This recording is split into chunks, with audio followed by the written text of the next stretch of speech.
वक्त गुजरात की हालत दिन ब दिन बहुत ज़्यादा खराब होती जा रही है। कुछ दिन पहले इन्होंने अपना पूरा मंत्रिमंडल बदला था जी, तो ये खुद भी मानते हैं कि इनसे गुजरात संभल नहीं रहा है।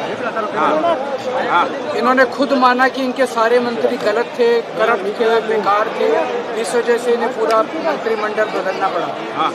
किसान अपने हक के लिए लड़ाई लड़ रहे थे, उन किसानों के बच्चों को इन्होंने कई दिनों से जेल में डाला हुआ है। हम उनके साथ खड़े हैं। उनमें से कुछ किसानों के बच्चों की बेल हो गई है, बाकियों की अभी नहीं हुई है। उनके सबके परिवारों से भी मिलेंगे। एक तरफ चारों तरफ नकली शराब बिक रही है, नकली शराब की वजह से युवा मर रहे हैं। नशा बहुत ज़्यादा बढ़ गया है गुजरात के अंदर, उस पर कुछ नहीं करती सरकार। किसानों के बच्चों को जेल में डालती है, ये गलत बात है।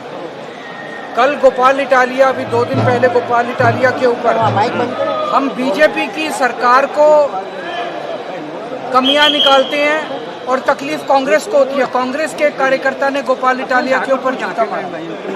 ये क्या है? कांग्रेस और बीजेपी के बीच में क्या चल रहा है? 30 साल से गुजरात के अंदर बीजेपी और कांग्रेस के गठबंधन की सरकार चल रही है।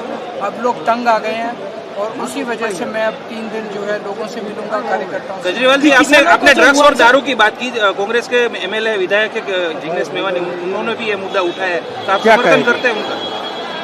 जो भी गुजरात के हक की बात करता है, गुजरात के अंदर नशा बहुत ज़्यादा बढ़ गया है और एक ये भी कहा जा रहा है मुंद्रा पोर्ट जो है वो एक तरह से पूरे देश के लिए ड्रग्स का एक तरह से वो बन गया, रूट बन गया है। तो उसमें काफ़ी सारी मात्रा में ड्रग्स जो है वो गुजरात में रह जाती है, बाकी सारी देश में जाती है। तो ड्रग्स बढ़ रही हैं, नशा बढ़ रहा है, युवा बेरोजगार है, उसको नौकरी नहीं मिल रही है, युवाओं का भविष्य जो है वो अंधकार में होता जा रहा है। तो इस वक्त इसका एक ही समाधान है।